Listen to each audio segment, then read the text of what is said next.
muchas gracias, consejero. Muchas gracias a ti por invitarme. Y gracias a todos los que habéis ido a la oficina y nos ven a través del streaming. No nos va a dar tiempo a muchos más. Algunos están consultando con el comité electoral, se llama o algo así. Sí. Para ver si se puede hacer posteriormente a la fecha que establece y tal. Pero bueno, vamos a tener 2 consejeros, pues luego podemos hacer alguna otra opción, pero ya cuando pasen las elecciones. Así que gracias por el esfuerzo de agenda, que yo sé que tenéis una agenda muy complicada y pues un placer tenerte aquí. Uno tiene tiempo para lo que quiere. Muy bien, eso también me falla. Bueno, pues el mismo formato que hicimos el otro día, no sé si alguno lo ha visto.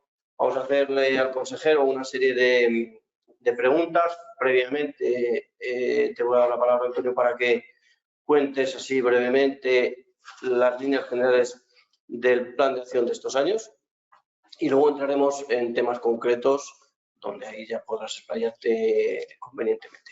Muy bien. Así que, pues esta es una típica pregunta para todos. ¿Qué avances se ha conseguido para la agricultura, la ganadería, el agua, que es un tema importante para Castilla-La Mancha también? Mucho más importante de lo que yo se imagina. Para la región de Murcia también tenéis acuicultura. Es un tema pues como muy diverso, ¿no? ¿Qué avances se ha conseguido en estos años para los profesionales de la alimentación? Bueno, en primer lugar me vas a permitir que te agradezca por la oportunidad que me das a ti y a tu empresa, por supuesto, AgriFood, y también, bueno, pues agradecer el esfuerzo que han hecho todos los que están aquí esta tarde con nosotros. Muchos de ellos se han desplazado desde muy lejos para estar unos minutos con nosotros. Bueno, que vaya mi agradecimiento por ese esfuerzo y ese compromiso que siempre demostráis con el sector agroalimentario. Voy a poner un poco en situación qué es el sector agroalimentario en la región de Murcia y qué supone. Estamos hablando que el peso dentro del PIB regional está en torno al 24,3%, un dato muy representativo, ¿no? Y si a ello unimos todo lo que es el sector del transporte, lo que es la innovación tecnológica, así como también todo lo que son los materiales auxiliares, podemos llegar hasta el 50% del PIB. Son datos, como decían, significativos y que reflejan de una manera directa que supone el sector agroalimentario. Si nos vamos a datos del año 2022, pues no podemos olvidar que estamos hablando en torno a 3.400 millones de euros, lo que es el sector agroalimentario, ¿no? Y en esa línea, bueno, pues también hay que hablar de lo que supone en cuanto a puestos de trabajo. Estamos hablando que el sector agrario supone en torno a 71.000 puestos de trabajo directos y el sector agroalimentario estamos hablando en torno a 22.500 puestos de trabajo. Dentro de lo que es el sector agrario, estaríamos hablando que la ocupación está en torno al 11,1% de la ocupación total dentro de la región, y luego dentro de lo que es el sector agroalimentario estamos hablando que supone en torno al 30% de la ocupación dentro del sector industrial, ¿no? También digno destacar pues esos más de 8.000 millones de euros que supone el sector agroalimentario, porque muchas veces hablamos del sector agrario pero nos olvidamos del agroalimentario y están los dos perfectamente unidos, ¿no? En esa línea, bueno, pues nosotros tenemos también que reflejar cómo supone dentro de lo que es el peso específico de lo que es la agricultura, supone en torno al 71% y la ganadería en torno al 28%. Una vez situados, una vez puestos en el escenario, ¿qué se ha conseguido? ¿Qué hemos hecho durante estos 4 años, ¿no? Estos complejos y convulsos 4 años, ¿no? Hemos llevado a cabo, bueno, pues una inversión permanente y continua, como ahora después analizaremos, sobre todo en el tema hídrico, ¿no? Somos conscientes de la importancia del agua en nuestra región y para poder seguir siendo una referencia a nivel internacional en lo que es la gestión del ciclo del agua, es fundamental llevar a cabo el mantenimiento de las infraestructuras con inversiones. Bueno, hemos destinado más de 276 millones de euros estos 4 años, 244 de forma directa para lo que es la red de mantenimiento y mejora de la red de saneamiento y depuración, y en torno a 44, pues sobre todo para lo que es la inversión en modernización de las comunidades de regantes. Dentro de agricultura, el montante total ronda los 440 millones de euros. Aquí, digno de significar, pues esos 260 millones de euros que se han destinado sobre todo a ayudar a las organizaciones de productores de frutas y hortalizas para poder llevar a cabo esas inversiones tan necesarias en sus ciclos productivos con el objetivo de modernizarlos. Una apuesta directa es la agricultura ecológica. Saben que nosotros en la región de Murcia superamos con creces esas exigencias que ha puesto la Unión Europea para el 2030, ya estamos por encima del 26% y para eso pues han puesto 80 millones de euros para poder contribuir a esa reconversión y mantenimiento de la agricultura ecológica. Tenemos previsto destinar otros 22 millones más. Un dato concreto también es un sector importante de nuestra región, pues es el sector del vino, ¿no? Y en esa línea pues hemos invertido más de 8,6 millones de euros en la promoción del vino en terceros países, así como también en la inversión en bodegas. Y una novedad importante es esa apuesta por el viñedo tradicional. Nos dimos cuenta que pudiera ser la casuística en la cual tuviéramos muy bien posicionados nuestros vinos a nivel internacional y no dispusiéramos de la materia prima, es decir, de la uva. ¿Por qué? Por la baja rentabilidad que tiene para los agricultores. Por eso hemos abierto una línea de 1,5 millones de euros para proteger el viñedo tradicional. Eso, en síntesis generales, en cuanto a agricultura. Si nos vamos a ganadería, pues el montante total de las ayudas que se han destinado estos 4 años está en torno a 38 millones de euros. Aquí están diferenciadas. Por un lado, las ayudas que han percibido los ganaderos de forma directa y por otro lado están también pues, las ayudas que se han destinado para garantizar la defensa sanitaria. Si somos una región libre de tuberculosis bovina, no es fruto de la casualidad, es fruto de ese control sanitario que se viene haciendo, ¿no? Y en esa línea pues yo creo que tenemos que seguir avanzando. Si nos vamos al sector de la pesca y la acuicultura, pues aquí las subvenciones están en torno a 13,5 millones de euros. Bien lo decías, es importante el peso específico que tiene la acuicultura dentro de nuestra región y a nivel nacional. Somos los principales productores de Europa de atún dentro de lo que es esa acuicultura, ¿no? Y por eso hay que seguir potenciando y trabajándolo. Pero hay dos áreas que también me gustaría significar, ¿no? Esa tan necesaria apuesta por el desarrollo rural, por esos más de 46 millones que hemos destinado, sobre todo para potenciar los grupos de acción local, que son las herramientas que contribuyen a la fijación de población y a la vertebración del territorio en las zonas más vulnerables. Por lo tanto, no podemos olvidar también el sector de la industria agroalimentaria. Han sido más de 57 millones de euros que hemos destinado, sobre todo para poder ayudar a la industria, para llevar a cabo esa reconversión. Eso es, en términos generales, el escenario global de lo que se ha avanzado estos 4 años en todas las materias relacionadas con el sector agroalimentario. Pero no se nos olvide, el 24,3% del PIB regional. Más un año, o sea, 4 años, los que has dicho muchas cifras, pero que tenemos que tener en cuenta que 1,5 ha sido de pandemia, con lo cual ha estado la cosa ralentizada, ¿no? Pero los agricultores, los ganaderos ni los pescadores han parado. Eso también hay que tener en cuenta. Muy bien. Pues vamos a hablar de agua. Vamos a empezar por agua. El nombre de la consejería además empieza por agua. ¿Qué acciones habéis desarrollado para tratar de asegurar el abastecimiento? Nosotros, los que estamos aquí, básicamente nos dedicamos al mundo de la alimentación, pero entiendo que también se abordan otro tipo de infraestructuras relacionadas con el consumo humano. ¿Qué acciones se han desarrollado por parte de la consejería en los últimos 4 años? Pues mire, para nosotros es muy importante, como para toda la ciudadanía de nuestro país, ¿no? El recurso, el tener garantizado el recurso hídrico es fundamental, no solamente para la agricultura, sino evidentemente para lo que es el desarrollo de todos nuestros territorios, ¿no? Eso es algo que nuestros abuelos, nuestros bisabuelos ya veían, algo en lo cual nosotros también tenemos que seguir trabajando. En la región de Murcia se ha hecho un esfuerzo importante en los últimos años para hacer un plan de saneamiento de una manera adecuada. Eso ha permitido disponer de 99 estaciones depuradoras de aguas residuales en la región de Murcia, lo cual permite llevar a cabo el 99%, que se dice pronto, la regeneración del 99% del agua que llega a esas estaciones depuradoras. Es decir, que nosotros en nuestros hogares, el agua que consumimos en nuestras industrias, cuando llegan a la red de saneamiento, a través de la red de saneamiento, a las estaciones depuradoras, se procede a lo que es la regeneración avanzada de ese agua para poder ser luego reutilizada o reaprovechada por los agricultores. Un dato significativo es que el 15% del agua que utilizan nuestros agricultores provienen precisamente de la depuración. Por lo tanto, lo que hacemos es garantizar el segundo ciclo del agua, el segundo ciclo de vida, perdón, al agua, ¿no? Y en esa línea tenemos que seguir invirtiendo y en esa línea pues no podemos olvidar pues esos casi 276 millones a los que hacía referencia. Esas instalaciones hay que mantenerlas, hay que mejorarlas, hay que cumplir con los requisitos que nos viene imponiendo la Unión Europea y hay que también, por supuesto, tener la garantía de que ese agua reúne los requisitos necesarios para poder ser reutilizada. Pero con esto no es suficiente. Nosotros, como saben, tenemos una dependencia importante del trasvase Tajo Segura. una herramienta básica, una herramienta de cohesión territorial y una herramienta que fue diseñada en la Segunda República, que se construyó en la dictadura y que el primer metro cúbico de agua llegó en la democracia. ¿Qué quiero decir con esto?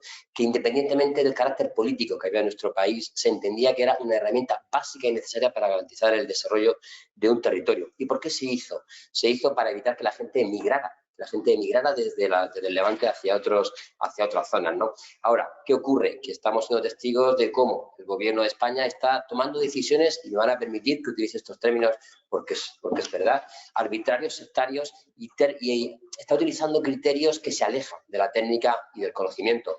Nos están intentando trasladar a la ciudadanía que el río Tajo tiene un problema de salubridad, con el cual coincido, y se nos está intentando explicar que la forma de resolver el problema de contaminación que tiene el río Tajo se tiene que resolver llevando a cabo lo que es la dilución de la contaminación, garantizando que haya más agua circulando por el río.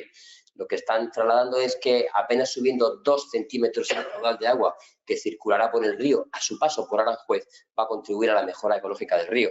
Mucho me temo que no será así. Para poder garantizar que el río mejore su calidad ecológica, lo que hay que hacer es garantizar que se cesen los vertidos.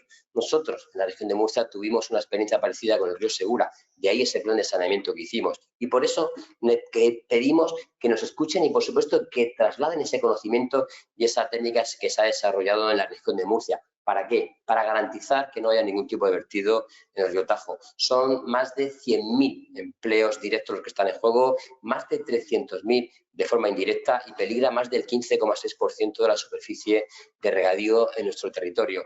Esto hace un balance muy pesimista, sobre todo, bueno, con esas decisiones que tomó el Consejo de Ministros, en el cual, con ese incremento de los caudales ecológicos, que, como le digo, es que circule más agua por el río Tajo, apenas 2 centímetros, pues va a suponer una reducción del 50% del agua que va a llegar del Tajo al Segura.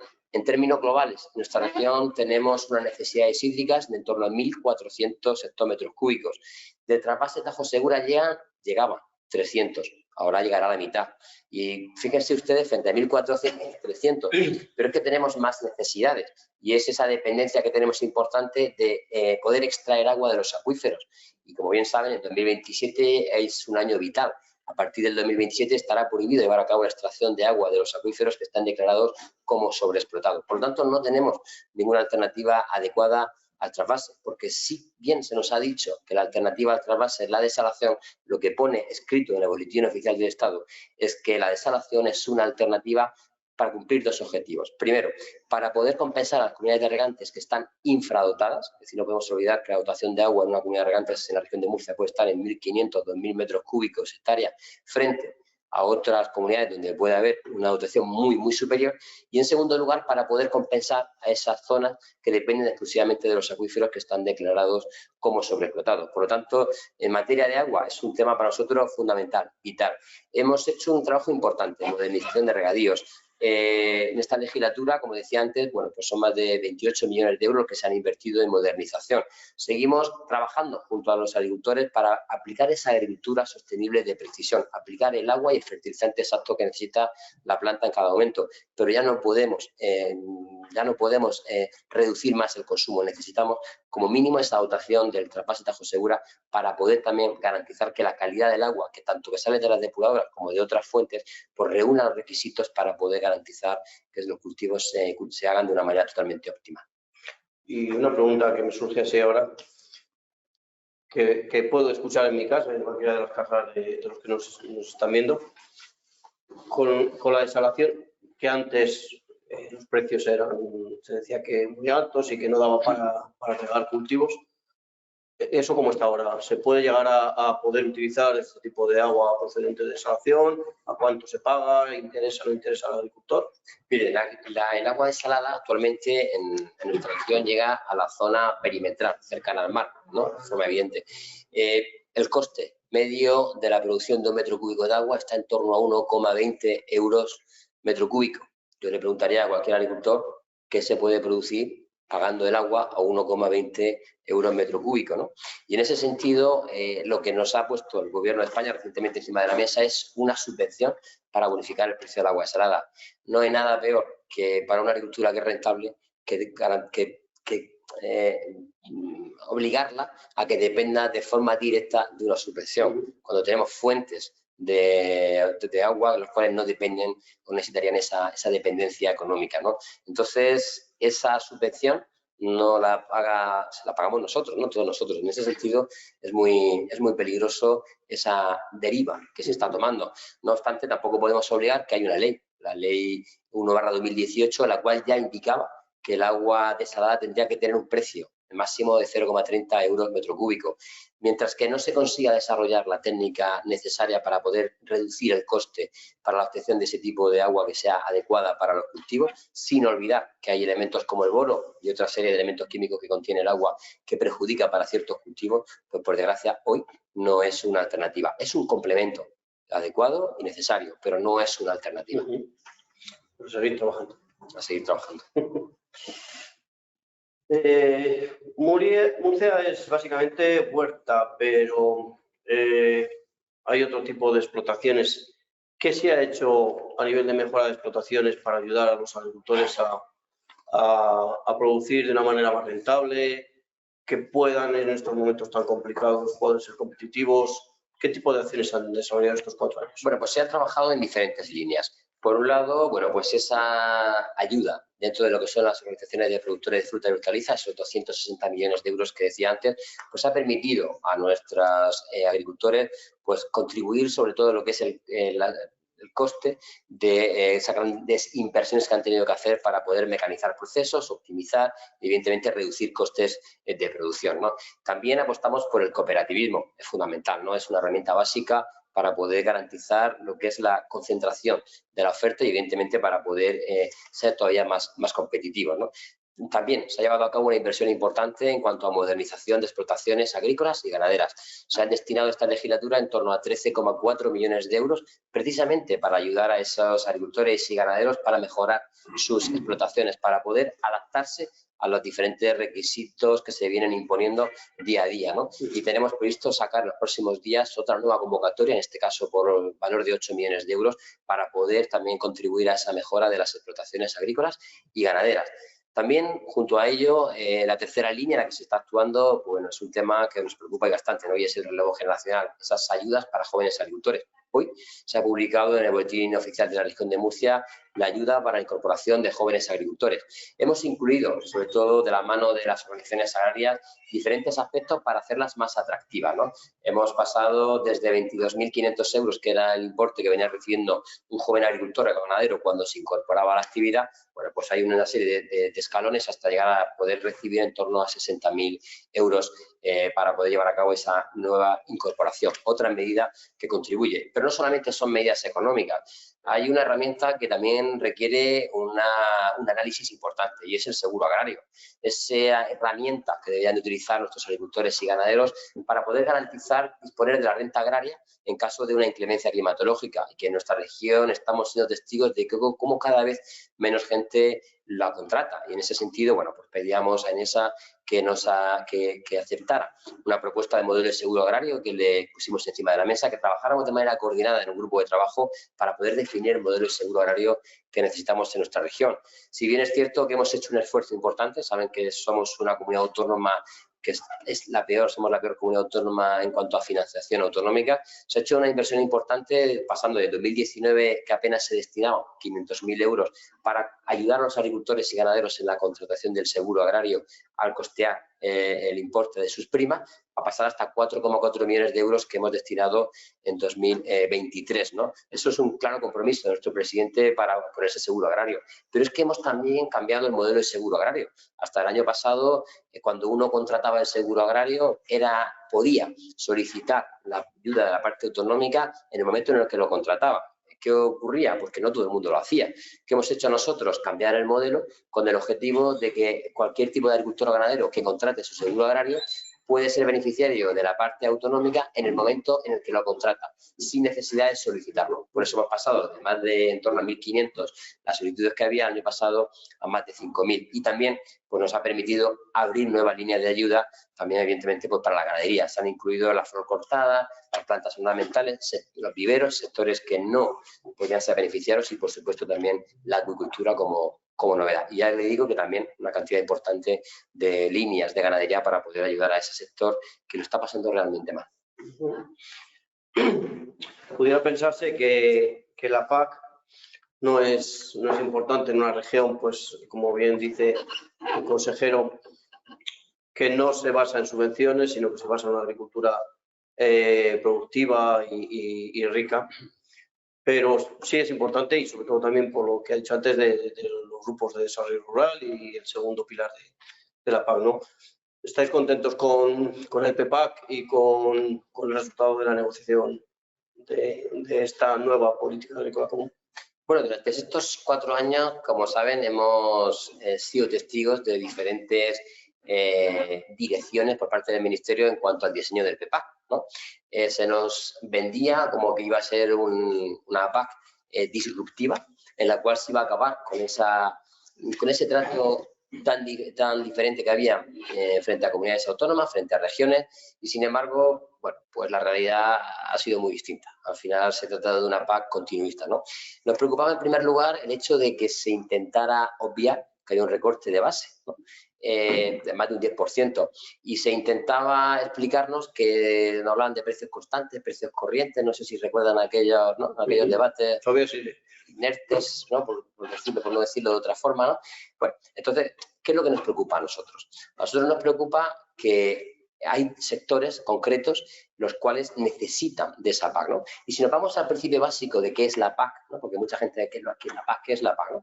La PAC es la herramienta económica que pone Europa a disposición de los agricultores y ganaderos para ayudar a los más vulnerables con el objetivo de garantizar la soberanía alimentaria, ¿no? Entonces, debería ir destinada a eso.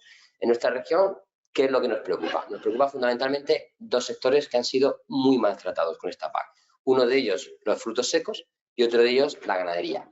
Mire, hay una zona que casualmente es la zona más vulnerable, la zona que peor lo está pasando, que son la zona donde está ese secano rabioso, como dice mi amigo Miguel, el secretario general de ECOA a nivel nacional, ese secano rabioso, ese secano que tanto perjudica a lo que es el cultivo de cualquier tipo de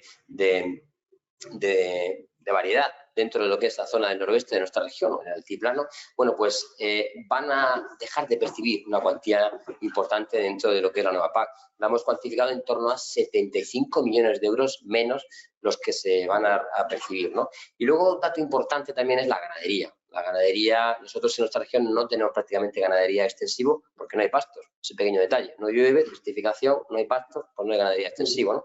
Entonces, claro, si no tienes ganadería con tierra asociada, pues no puedes ser beneficiario de esa ayuda. Entonces, ¿qué es lo que pedíamos? Que se recogieran esas 2 singularidades, que se les tratara exactamente igual que a los agricultores, a los productores, tanto agricultores como ganaderos, que tuvieran las mismas características en cualquier lugar de nuestro país, que nosotros creemos que sería lo lógico y lo adecuado, ¿no? Independientemente de la zona donde estés.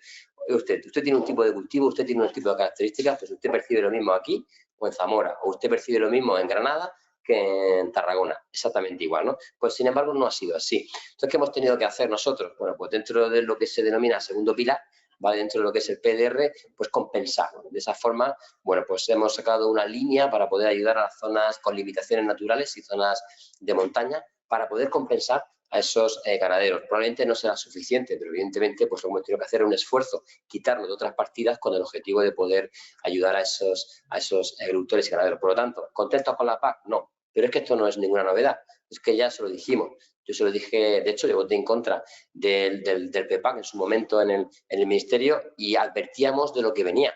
Nos decían que éramos un poco alarmistas, nos calificaban de una serie de términos un poco... Yo le decía, bueno, el tiempo, ojalá nos deje quedado en otro sitio, ¿no? Y por desgracia no nos hemos equivocado. Y ahora mismo, ¿qué ocurre? Que ahora cuando los agricultores y ganaderos están solicitando el pago único, que lo están haciendo, como bien saben, desde el pasado día 1 de marzo, se están dando cuenta de no solamente la complejidad para poder solicitar esa nueva PEPAC, sino también la dificultad para poder ser beneficiarios de la misma.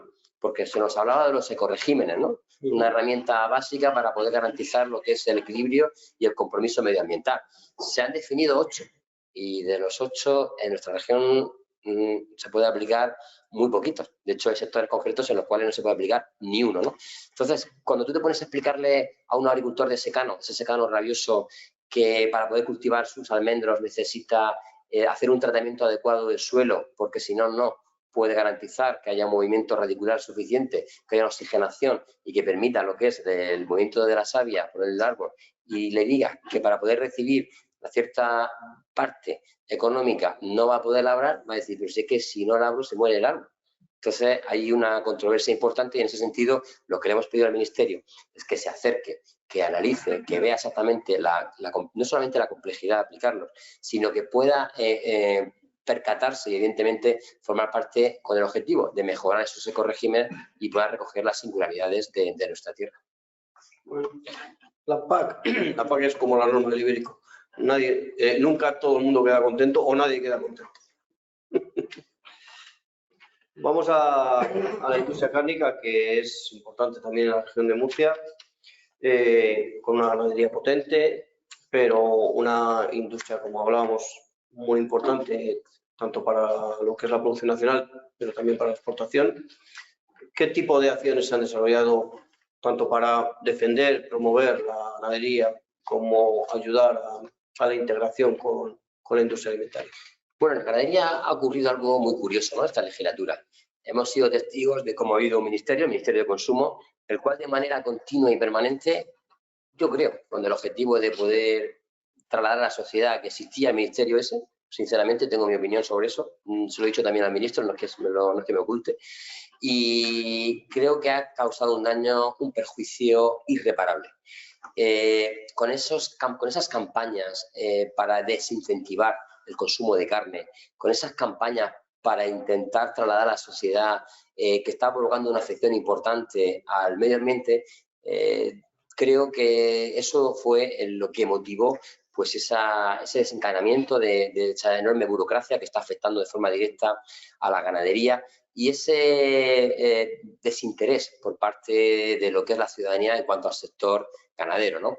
Y en ese sentido yo tengo que agradecer que tenemos un sector ganadero en nuestra región, un sector que es muy sólido, un sector que viene trabajando de manera concienzuda durante muchos años para poder aplicar las mejores técnicas disponibles, un sector el cual se fue integrando de una manera adecuada, cumpliendo con toda la normativa medioambiental, yendo un poquito por delante. Es decir, allí somos conscientes de que es fundamental no solamente no provocar ningún tipo de afección medioambiental, sino demostrarlo. Por eso se está haciendo una investigación importante con el tema de lo que es la gestión de los purines para poder llevar a cabo la valorización, obtención de energía y también poder utilizarlo como fertilizante para lo que es la agricultura. Hemos sido conscientes de la importancia de atraer todo lo que es la ciencia, todo lo que es el conocimiento que salen de las universidades.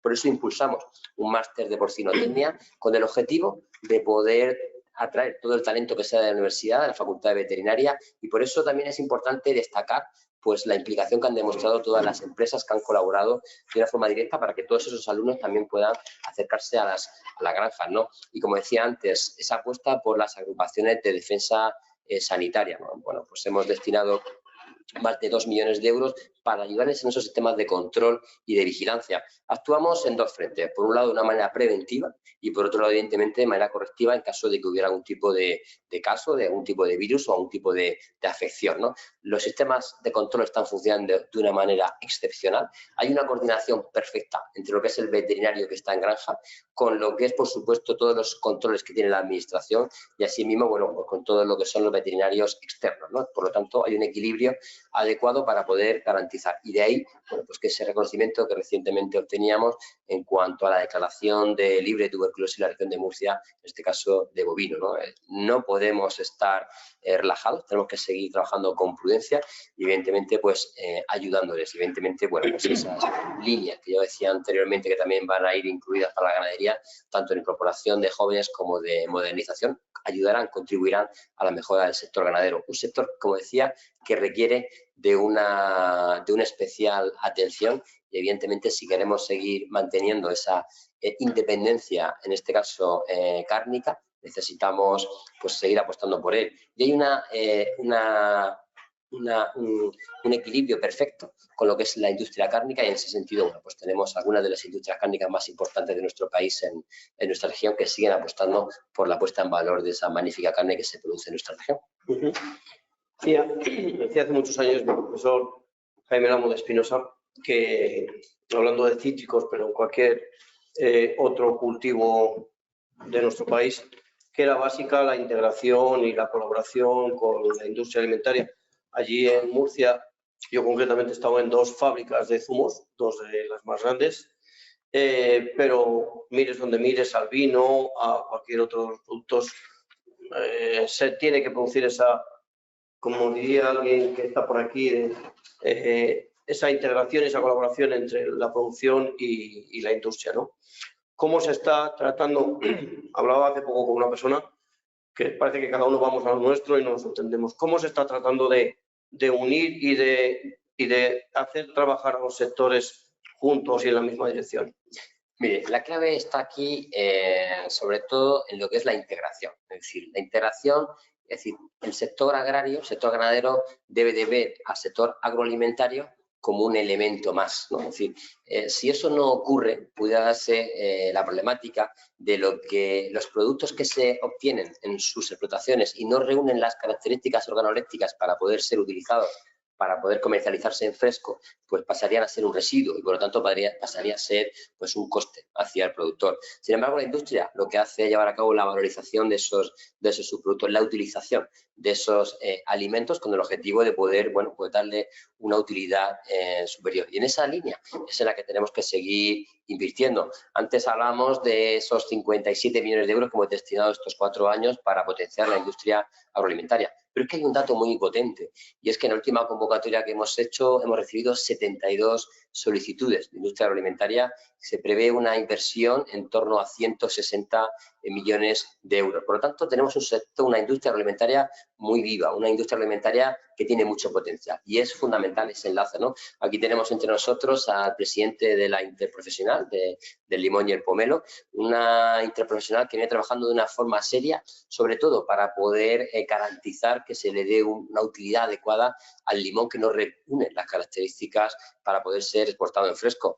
Pero es que sí, que me corrija don José, pero estamos probablemente en una finca normal hablando de un 25% el limón que no es apto para poder ser exportado, para poder ser trabajado en fresco. Si ese 25% de producto no somos capaces de darle una segunda utilidad, pues pasará a ser una carga hacia el productor y evidentemente eso repercutiría de forma negativa. Saben que ahora en la Unión Europea hay un debate abierto con el tema de los aceites esenciales.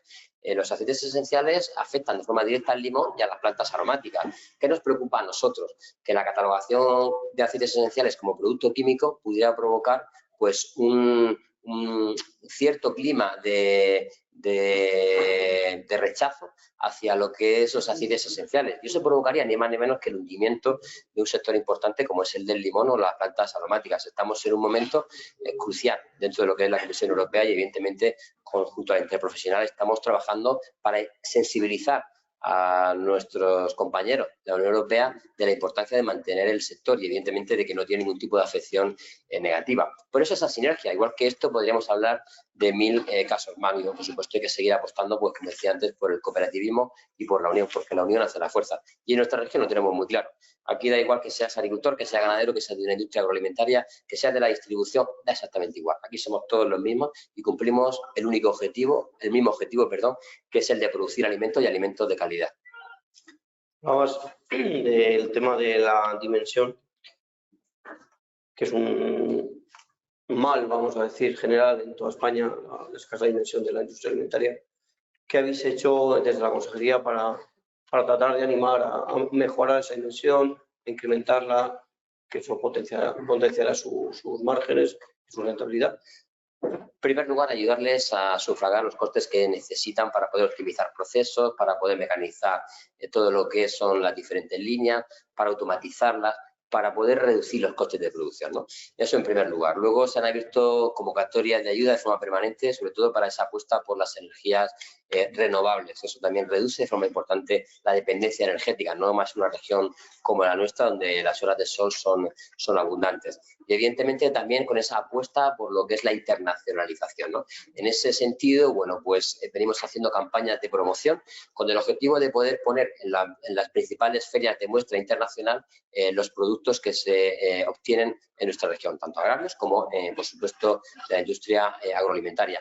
promocionando y evidentemente pues también apostando por todo lo que es la figura de calidad, que es algo vital y algo básico en una región en la cual no podemos competir con otros probablemente en cuanto a cantidad, pero sí en cuanto a calidad.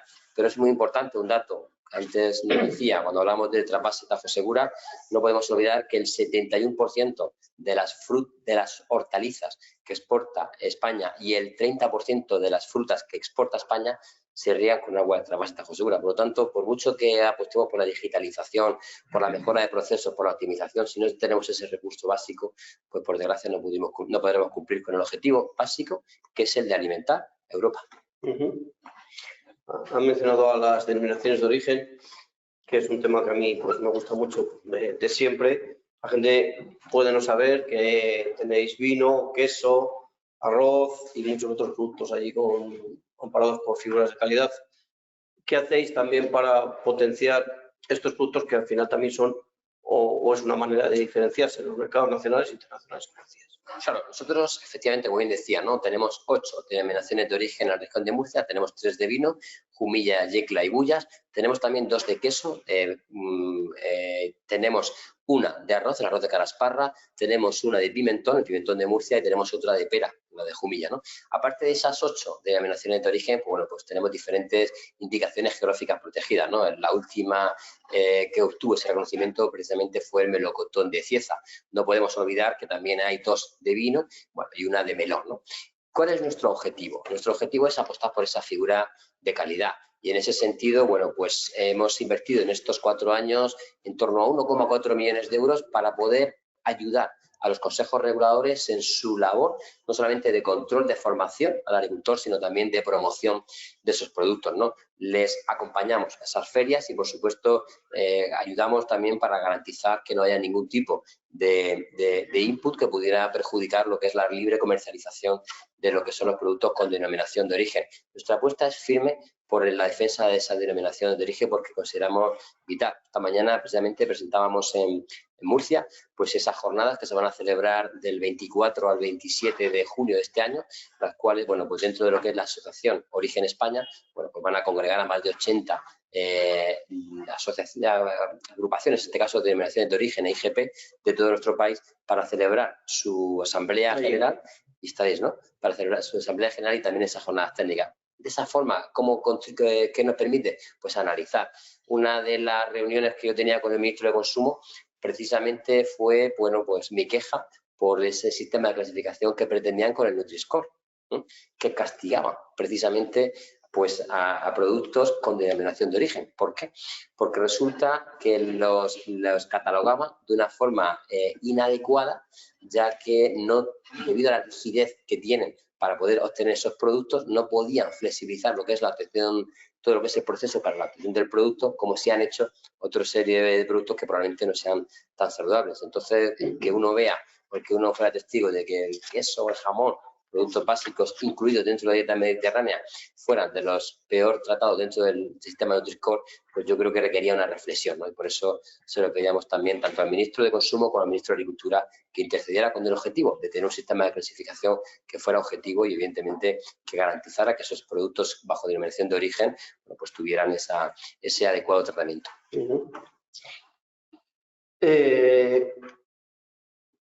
Hemos hablado antes de la internacionalización y cómo apoyáis a las empresas, pero nos hemos saltado una parte importante que en esta casa nos gusta mucho, que es la I+D+I, la innovación, el desarrollo, la investigación. Ahí tenéis algún centro que se dedica específicamente, incluso públicos y privados, que están haciendo estos convenios de colaboración con empresas, una colaboración público-privada muy interesante. Nosotros participamos en algún tema, por ejemplo, en el Congreso Mundial del Jamón, colaboramos con la Universidad de Murcia. ¿Qué estáis haciendo para tratar de fomentar la I+D+I y sobre todo la colaboración público-privada, que yo creo que incrementa y multiplica los esfuerzos que ponen unos y ponen otros? Mire, si lo tenemos claro, que en nuestra región hay 99 centros de investigación. La inmensa mayoría son privados. ¿Qué se consigue con esa investigación y esa innovación? Se consigue, en primer lugar, dar respuesta a lo que quiere el consumidor, que esa es la clave. tú puedes producir alimentos de calidad, pero si esos alimentos no se adaptan a lo que requiere el consumidor, no te sirven de nada, ¿no? Entonces hace un trabajo de investigación y de identificación para saber exactamente hacia dónde van a tender los mercados, qué tipo de variedades son las que van a prevalecer, qué tipo de sabores, qué tipo de textura requiere cada uno de los alimentos, y a partir de ahí se hace una innovación importante, una investigación para poder ser capaz de producir las variedades que va a querer el consumidor, ¿no? Y luego lo que es más importante aún si cabe, es ser capaces también de producirlos adaptándolos a las condiciones climatológicas del momento. Es decir, somos capaces de volver otra vez a disponer de variedades con un sabor, una textura que tenían nuestros abuelos, adaptadas a esas variedades, a esas condiciones climatológicas que tenemos actualmente. Esa es una línea de trabajo, pero otra línea de trabajo importante en la que venimos avanzando, sobre todo, es bueno, pues la capacidad de llevar a cabo lo que es el cultivo de productos, sobre todo garantizando la reducción en cuanto a insumos, ¿no? No solamente en cuanto a agua, fertilizantes, sino cualquier otro tipo de insumo, y evidentemente garantizando esa sostenibilidad, ¿no? Esa es otra de las líneas que estamos trabajando. Pero es que de forma directa y sobre todo dentro de esa colaboración público-privada, allí hay una herramienta que son los grupos operativos de innovación. Hemos destinado más de 16 millones de euros este año para potenciar pues más de 60 proyectos dentro de lo que son grupos operativos de innovación. ¿Qué es eso?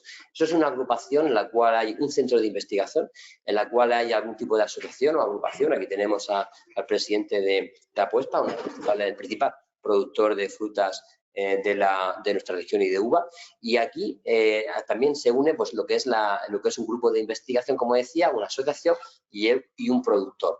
Entonces, ¿qué hemos potenciado? Por ejemplo, somos capaces de identificar qué necesidades hídricas tiene un árbol dependiendo de lo que es el xilema, es decir, dependiendo de lo que es la necesidad de la circulación del xilema dentro de lo que es la savia, ¿no? Entonces eso permite saber realmente si el árbol tiene sed o no. O sea, eso se ha conseguido allí, ¿no?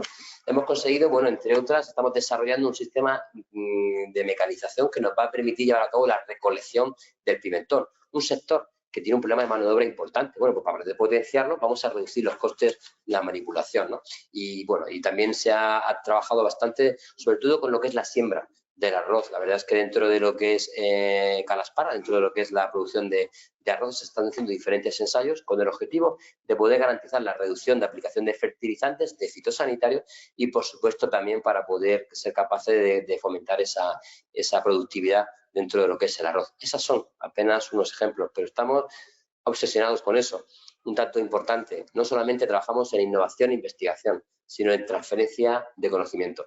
Tenemos centros de formación, de hecho hemos formado a más de 42.000 personas estos 4 años, con el objetivo de acercarles a las mejores técnicas disponibles. Tenemos centros de demostración agraria, donde cualquier agricultor puede ir a conocer cuáles son las alternativas. Podríamos hablar de pistacho o trufa en la zona del noroeste, podríamos hablar de nuevas variedades de vino más resistentes a diferentes plagas, o podríamos hablar de una cantidad importante de variedades que se vienen desarrollando. Pero, como digo, no solamente desde los centros de investigación públicos, sino también privados. De ahí esa colaboración tan necesaria y que tan sólida existe en la región de Murcia entre lo que es la investigación pública y la investigación privada, porque los dos tienen el mismo objetivo, transferir el conocimiento hacia el agricultor, hacia el ganadero.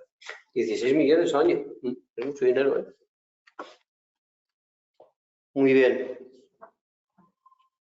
Vamos a ir ya terminando, vamos a una parte más distendida, para que dejemos los datos al lado. Han sido, como decía al principio, años pues, complicados. Ahí tuvisteis, además de la pandemia, la huelga de transportes, la Filomena. Eso afectó más al centro, pero bueno, también eso trastocó un poco la situación de todas las regiones. Y han sido años complicados y de reajustes. Anécdotas que tengas y cuestiones curiosas que os han pasado y cómo habéis podido solventarlas en pro en este caso, de los administrados, que son agricultores, la industria, los ganaderos. Bueno, la verdad es que ha sido una legislatura para no olvidar, ¿no?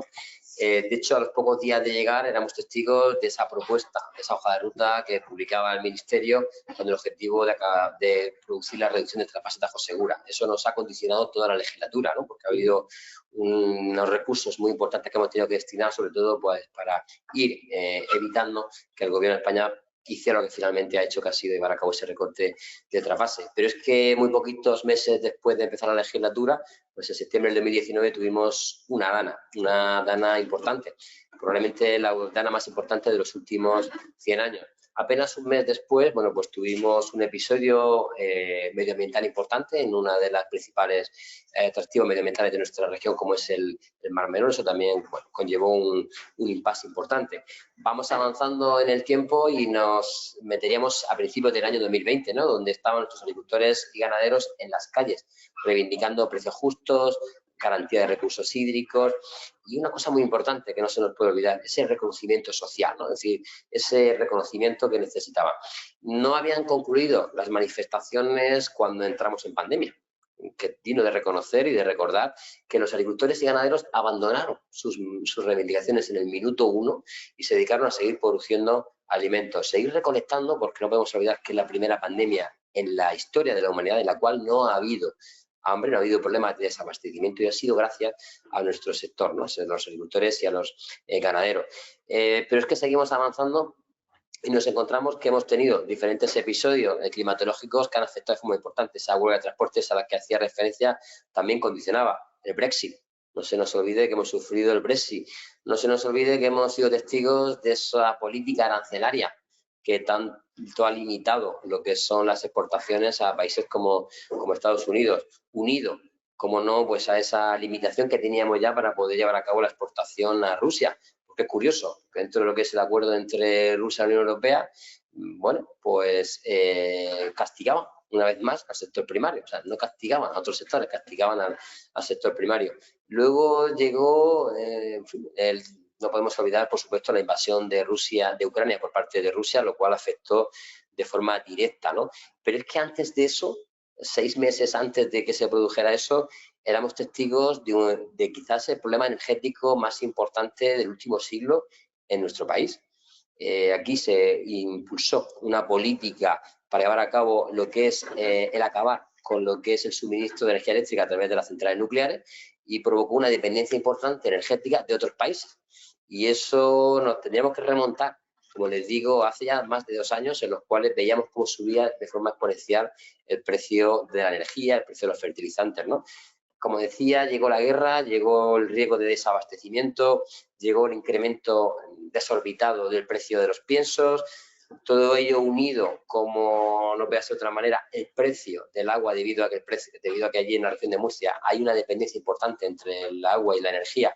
Subir el precio de la energía, subía el precio del agua. Por lo tanto, hemos tenido, como le digo, 4 años complejos, ¿no? 4 años en los cuales yo creo que es digno de reconocer esa capacidad de superación que han demostrado nuestros agricultores, nuestros ganaderos.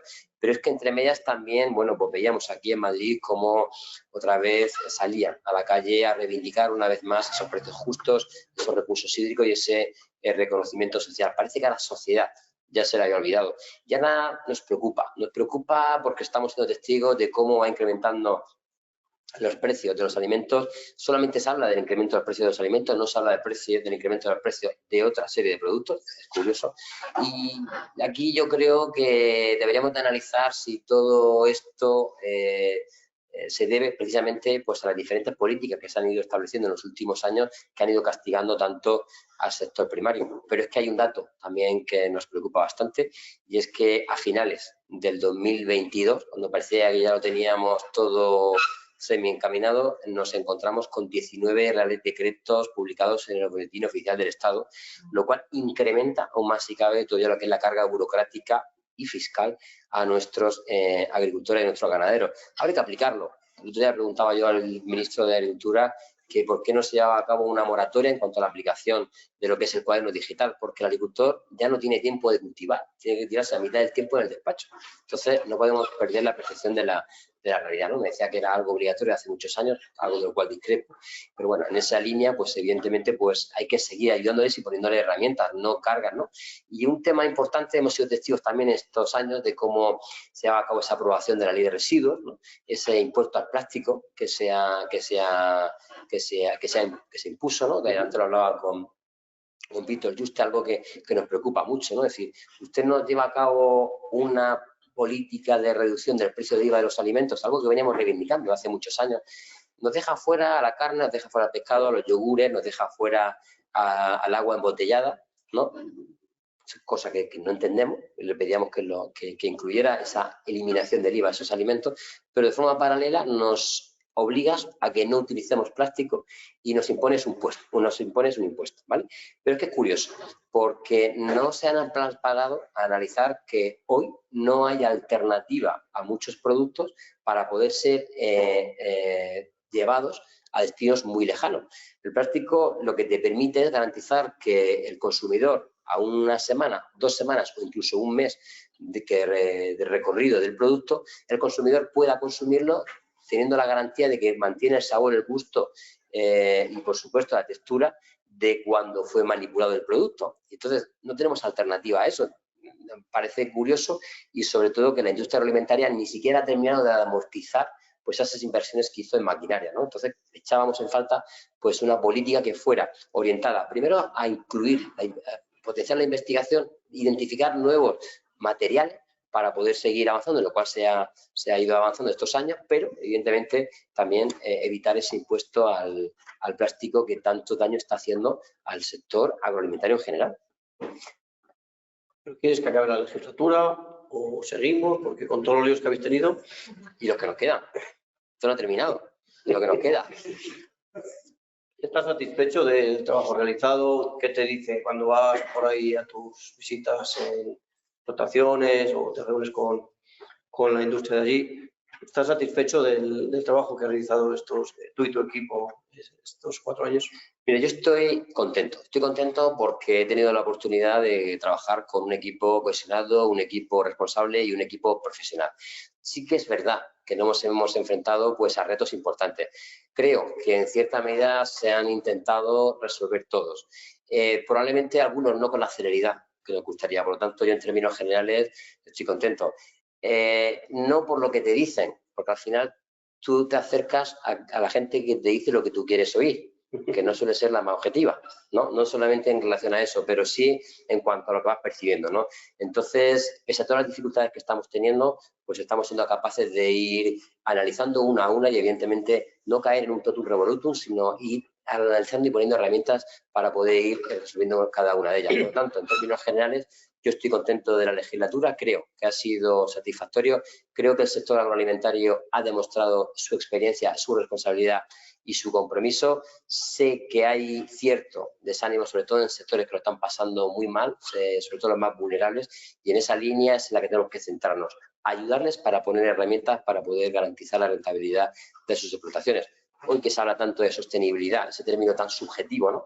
Ese término que requeriría probablemente un análisis importante, pero no se nos puede olvidar que la sostenibilidad es el equilibrio entre el desarrollo económico, social y medioambiental. Y los 3 pilares deben de ir unidos. Y es algo que tenemos intrínseco en la región de Murcia y que el sector agroalimentario está haciendo, no desde ahora, sino hace muchos años. Pero nos queda un reto por delante importante y es el de crear el relato. No hemos sido capaces de crear el relato, no hemos sido capaces de explicar que los agricultores, los ganaderos, los pescadores lo que hacen es producir alimentos de calidad. Y en ese sentido creo que debemos de seguir incidiendo y, evidentemente, pues colaborando con esa formación continua, ¿no? Aquí también tenemos a Patri de SEPOR, bueno, pues yo creo que están trabajando de una forma seria y concienzuda también en esa sensibilización y en esa concienciación que venimos haciendo pues a todos los sectores para que todo el mundo conozca que hay una dependencia importante de los alimentos, que sin alimentos, por desgracia, no podemos seguir avanzando. Al principio has hecho una valoración con datos muy específica, pero para terminar te pediría una reflexión más personal o más divulgativa, vamos a decir así, para que lo entienda todo el mundo, de lo que ha sido la legislatura y pues un poco perspectivas que te gustaría abordar a ti en los próximos 4 años si sigues de consejero. Vamos a ver, aquí hemos hecho una cantidad importante de datos, ¿vale? Pero si los sumamos todos, son 995 millones de euros, ¿no? 995 millones de euros es el compromiso real que ha puesto el gobierno regional, el gobierno de Fernando López Miras, a disposición de nuestro sector. Vale, eso es lo que hemos hecho. Ahora, como bien decías, ¿no? Retos que tenemos por delante o situaciones en las que me gustaría abordar en caso de que tuviéramos la oportunidad de que la ciudadanía nos volviera a dar la confianza. Aquí la clave está en el relevo generacional. O sea, no por dar una ayuda de incorporación de jóvenes agricultores o ganaderos vamos a garantizar el relevo generacional. O somos capaces de tener un sector que sea atractivo, es decir, que sea rentable y donde los jóvenes puedan ver como una posibilidad de futuro, o ni los mismos agricultores y ganaderos querrán que sus hijos se dediquen a la agricultura y la ganadería. Eso es lo primero. ¿Cómo hay que hacerlo? Tecnificando, formando y, por supuesto, aplicando las mejores técnicas disponibles, automatizando procesos, mejorando todo lo que son los sistemas. ¿Por qué? Porque hoy la tecnología que hay dentro del campo no tiene nada que ver con la que había hace 20 años. Esa es la principal. Otro de los retos que tenemos por delante, que tenemos que abordar y seguir abordando, es el agua. Es fundamental. Nuestra región, antes lo decía, ¿no? Tenemos una superficie de cultivo importante, tenemos más del 86% de la superficie con riego localizado, pero es que tenemos un secano muy rabioso. Recientemente nosotros conseguíamos que más de 160 regiones de la Unión Europea se adherieran a un proyecto de certificación que precisamente también impulsó COAG, ¿no? A nivel regional. Y en esa línea necesitamos seguir impulsando esa agricultura y esa agricultura de regadío, ¿no? Porque es fundamental. Y evidentemente seguir aplicando pues, técnicas con el objetivo de poder garantizar pues, esa rentabilidad de las explotaciones. Esos son algunos de los principales retos que tenemos por delante, pero tenemos muchos. Tenemos que ser capaces de contribuir a que la PAC sea realmente una herramienta para poder garantizar una agricultura independiente. Y en ese sentido creo que requiere pues, un análisis importante. Tenemos que seguir apostando por esas figuras de calidad porque es vital, es básico, y tenemos que seguir trabajando en la internacionalización. Tenemos que seguir trabajando para garantizar que haya acuerdos con todos los países para que todos los productos de nuestra región puedan llegar, o de nuestro país puedan llegar a todos los rincones del mundo. Como bien saben, hay uva que se produce a través de Apoespa, los cuales llegan a Vietnam, llegan a muchos países, a Singapur, a muchos países de Asia, ¿no? Y ese probablemente sea el gran mercado que nos queda por conquistar, sobre todo debido pues, a la cantidad de población que hay dentro del mismo. Esos son algunos de los retos que tenemos por delante y que me gustaría pues, afrontar en caso de que la ciudadanía quiera que sigamos gobernando. Pues muy bien, Antonio. Muchas gracias por la claridad en las explicaciones, por estar con nosotros. No sé cómo llora.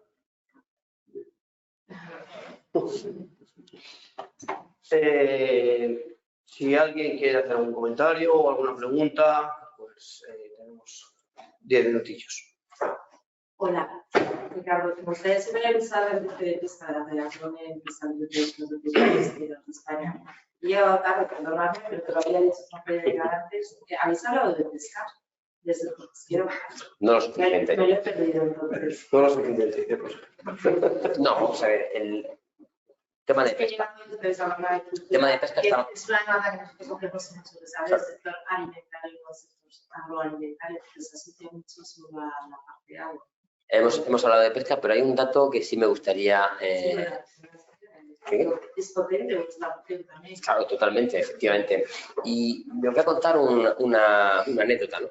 Hace 2 semanas coincidí, estuve en Bruselas, bueno, sabéis que representamos ahora a todas las comunidades autónomas en materia de pesca y acompañaba al ministro dentro del Consejo de Ministros, ¿no? Entonces ahí la comisión el director explicaba cuáles van a ser las principales restricciones que se van a poner encima de la mesa, se van a seguir poniendo, ¿no? Entonces, escuchaba con atención la exposición de todos y cada uno de los países de la Unión Europea. Y me llamaba la atención cómo hay muchos países que, aun teniendo costa, estaban a favor de esas restricciones. Probablemente no hemos sido capaces de explicar que se ha avanzado mucho en cuanto a las técnicas de pesca. Probablemente no hemos sido capaces de explicar que los principales defensores de los fondos marinos son los pescadores. Probablemente no hemos sido capaces de explicar que hay un sector que es estratégico en la pesca. Pero claro, los datos hablan por sí mismos. Y cuando uno conoce que el 70% del pescado que se consume en la Unión Europea procede de terceros países, uno entiende el por qué hay una cierta dejadez hacia el sector de la pesca, porque probablemente han impuesto, quieren que se impongan criterios medioambientales frente a criterios básicos de sostenibilidad. Allí nosotros explicábamos que no se puede entender la pesca sin los pescadores ni los pescadores sin la pesca, es decir, que tiene que haber una sinergia adecuada, ¿no? Entonces, el hecho de privar a los consumidores que puedan disponer de pescado de calidad, la verdad es que nos preocupa y nos preocupa bastante. Allí en nuestra región tenemos tanto lo que son el potencial que tiene en sí la pesca como también la acuicultura, ¿no?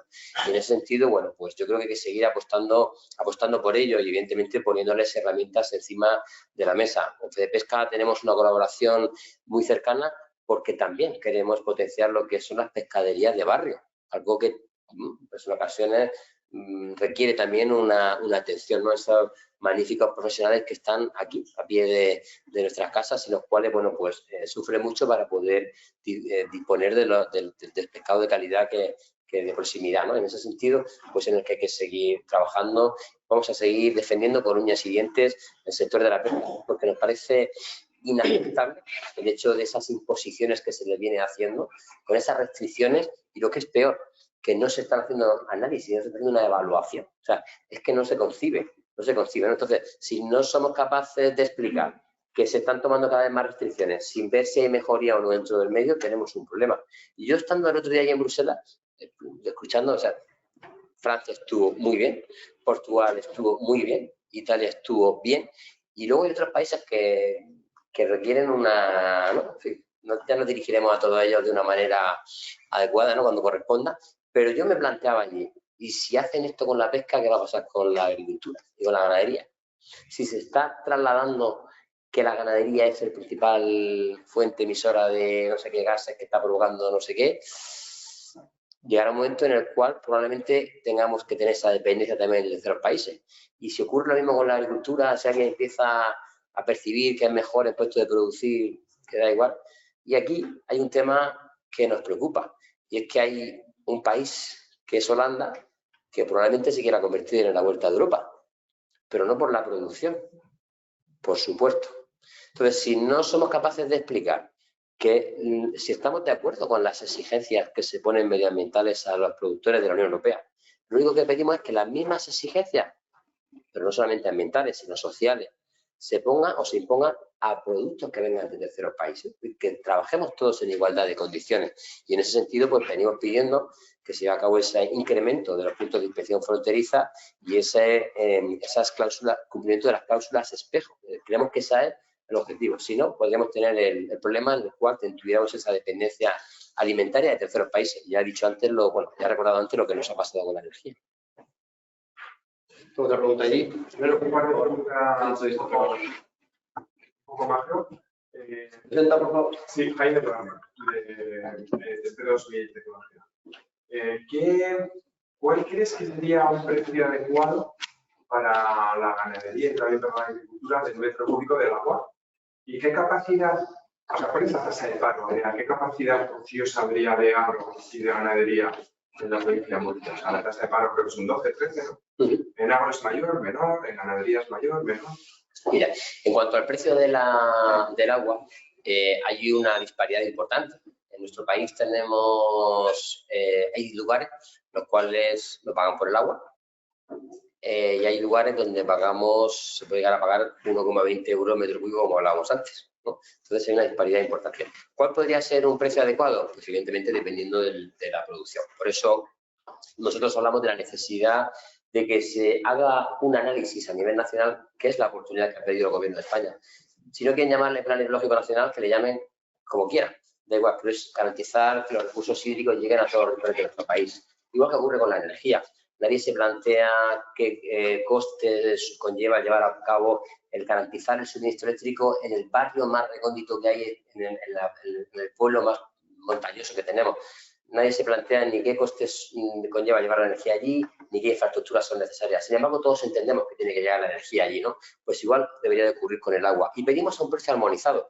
Fíjese que no digo a un precio igualitario, sino a un precio armonizado. Aquel que pueda tener una mayor rentabilidad, pues entendemos que deba de pagar más por el agua. Pero no podría decirle exactamente la horquilla de precio idóneo. ¿Por qué? Porque depende del tipo de cultivo y evidentemente también depende la zona, ¿no? Y en cuanto al tema del paro, pues bueno, como decía usted, estamos en torno al 12-13% aproximadamente. La tasa de paro en agricultura y ganadería es prácticamente nula dentro de nuestra región, pero si no somos capaces de establecer políticas que garanticen el arraigo de la población a lo que es el sector primario, pues podríamos ser testigos de cómo se va incrementando esa tasa de paro, ¿no? Y en esa línea en la que hay que seguir trabajando con esas políticas orientadas sobre todo a garantizar el desarrollo económico y social del sector agroalimentario de nuestra región.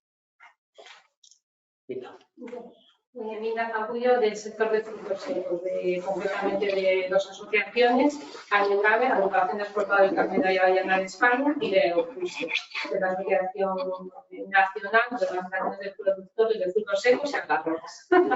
Mira, han salido anteriormente a los grandes perjudicados en la región de Murcia, en el sector agro, los frutos secos y la ganadería. Pero aún así, desde el gobierno de Murcia, queréis implementar unas ayudas que iban a compensar, en el caso, que beneficiarían al sector de los frutos secos. ¿Sería posible que nos ampliaras un poco en qué línea y cómo? Claro, en frutos secos nos preocupa porque en torno al 55% de la superficie que venía percibiendo ayuda de la PAC van a dejar de recibirlo. Y nos preocupa porque el Ministerio impuso dos criterios en los cuales estamos de acuerdo. El primero de ellos, la pendiente, ¿no? Que fueran con pendiente superior al 10%, y el segundo, la pluviometría, ¿no? Que fuera inferior a 300 milímetros por año, ¿no? Y en ese sentido, por metro cuadrado de año. En ese sentido, bueno, se ha salido muy perjudicado. ¿Qué es lo que hemos hecho? Hemos habilitado, sobre todo lo que son ayudas agroambientales dentro de lo que son las zonas de montaña y zonas con limitaciones naturales, para poder incrementar la dotación presupuestaria o la partida económica para que puedan percibir los agricultores. Esto no va a compensar el total de lo que venían cobrando, ¿no? Y en ese sentido, más es en un año complejo. No podemos olvidar que el año pasado fue un año convulso en cuanto a que la climatología, la lluvia que hubo a finales de marzo y durante todo el mes de abril, perjudicó de forma importante a lo que es el cuaje. Y luego también aquellos fríos que se produjeron a finales de mayo, finales de abril, y unido a ese calor excesivo que se produjo a principios de junio, provocó una singularidad, y es que la producción en algunas zonas estaba en torno al 10% de producción de almendras. Sí, de hecho, en la zona se ha quedado en la mitad. Eso es. En la mitad de la potencial. Eso es. Y me consta que estáis haciendo un trabajo importante con esa apertura china y con ese trabajo para poder buscar nuevos mercados. Entonces, es que estamos como de todo. En Murcia, los que somos así, nos enteramos de todo, ¿no? Entonces, no, pero ese es el trabajo que hay que desarrollar. ¿Qué nos preocupa? Ahora, nos preocupa que probablemente tengamos un año peculiar.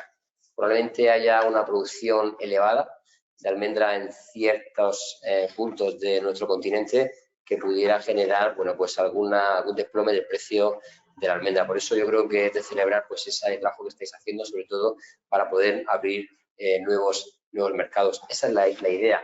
Nosotros no queremos una agricultura dependiente.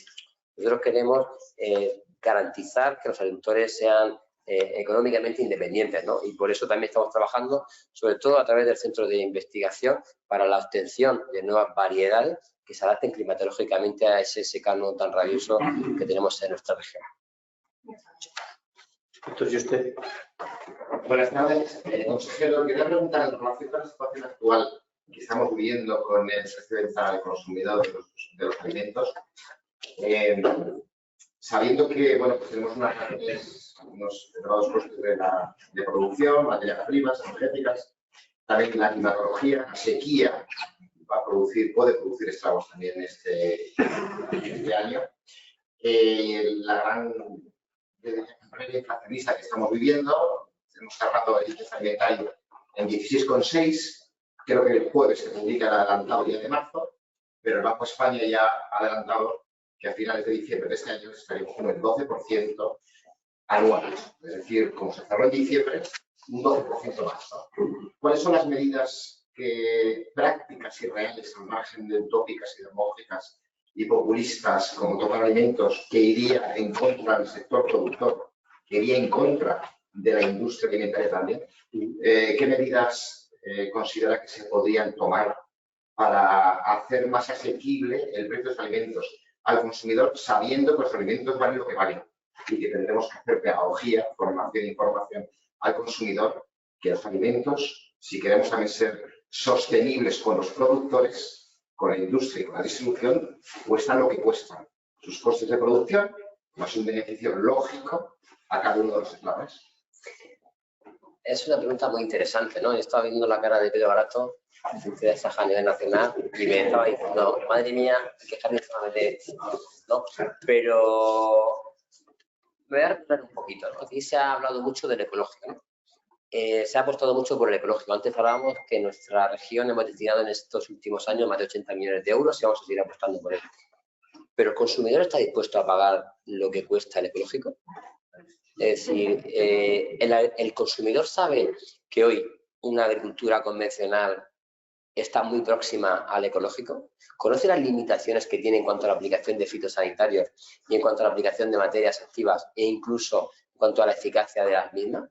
El consumidor sabe que uno de cada 4 limones cuando se recolectan no los puede consumir, sino directamente hay que tirar. O sea, hemos formado al consumidor sobre que no ocurre nada si tiene algún tipo de daño en la que es la textura del producto, que eso no varía sobre las características organolépticas.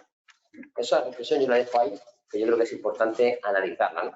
Y en cuanto a lo que me estaba comentando, yo lo tengo muy claro. Yo he insistido muchísimo. O sea, se trata de reducir cargas fiscales. ¿Cómo se reducen cargas fiscales?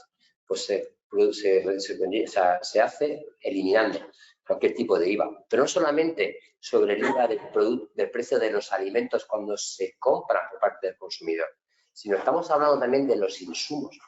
Eliminación del precio de los fertilizantes, eliminación del IVA del precio de fertilizantes, del IVA del precio de los fertilizantes, de los piensos, del agua, de la energía. O sea, ¿por qué pagamos IVA en la energía? O sea, resulta que en nuestras viviendas pagamos, si mal no recuerdo, un 5% de IVA y en nuestras explotaciones agrarias, 21%. ¿Por qué? ¿Dónde está la diferencia? O sea, la habrá, pero yo no la encuentro, ¿no? Entonces, la única forma de poder reducir el precio de los alimentos es reducir el coste de producción. No hay otra herramienta. Entonces, otra herramienta que deberíamos de analizar es qué ocurre. Hay sectores como el sector de la construcción que pusieron en marcha lo que es el IVA repercutido para que no hubiera que pagar IVA en los diferentes eslabones de la cadena, ¿no? ¿Por qué no se implanta aquí? O sea, ¿por qué el agricultor tiene que pagar el IVA de todos los insumos que tiene cuando vende su producto, factura con un IVA que también tiene que pagar el siguiente eslabón de la cadena y luego tiene que aplicar otro IVA y otro IVA y otro IVA y otro IVA y otro IVA? Pues no sería lógico que el IVA se pague una vez, ¿no? Entonces, esto a lo mejor parece algo sencillo o algo lógico, pero no se está aplicando.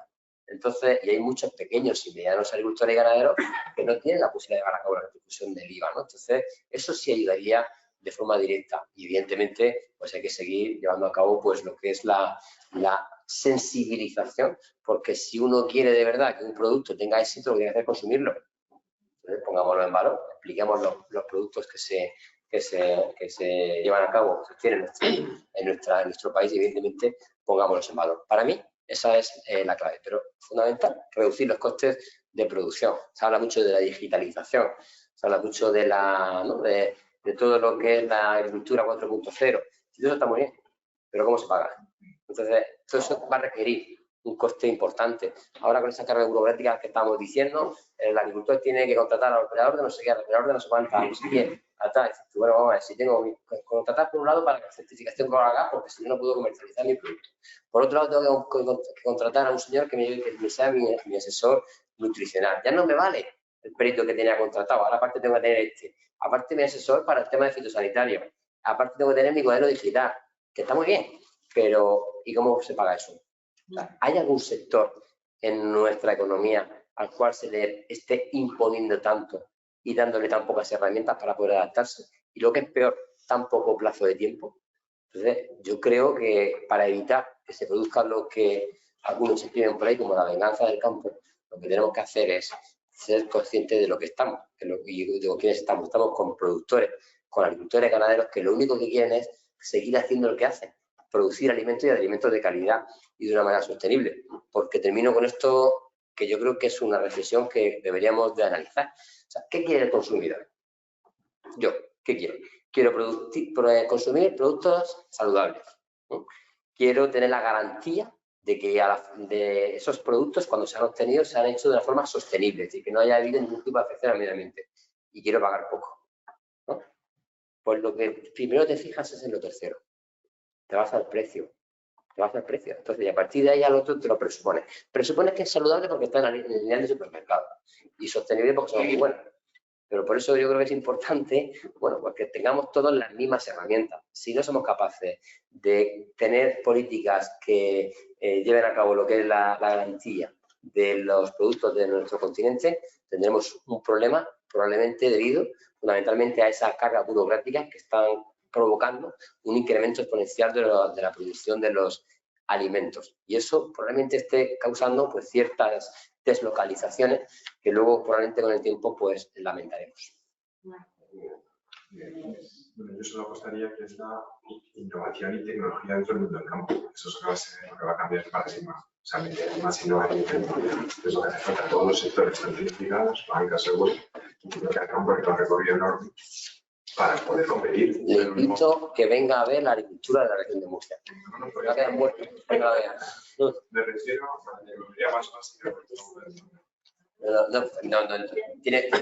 Yo pienso como usted. La clave está en la innovación, la tecnificación y la transferencia de conocimiento. Pero no obstante, le invito a que venga a conocerlo. Y el relato. Eso es básico, para mí es básico. Porque si no hay relato, seguiremos en un sector que queda ahí, que nadie quiere y eso influye sobre precios, sobre valorización de los profesionales, sobre muchas cosas que luego se repercuten en el resto de políticas. Sí. Me quedo con el relato porque como me dedico a comunicación, es mi libro. Muy bien. Gracias, Antonio. Muchas gracias a ti por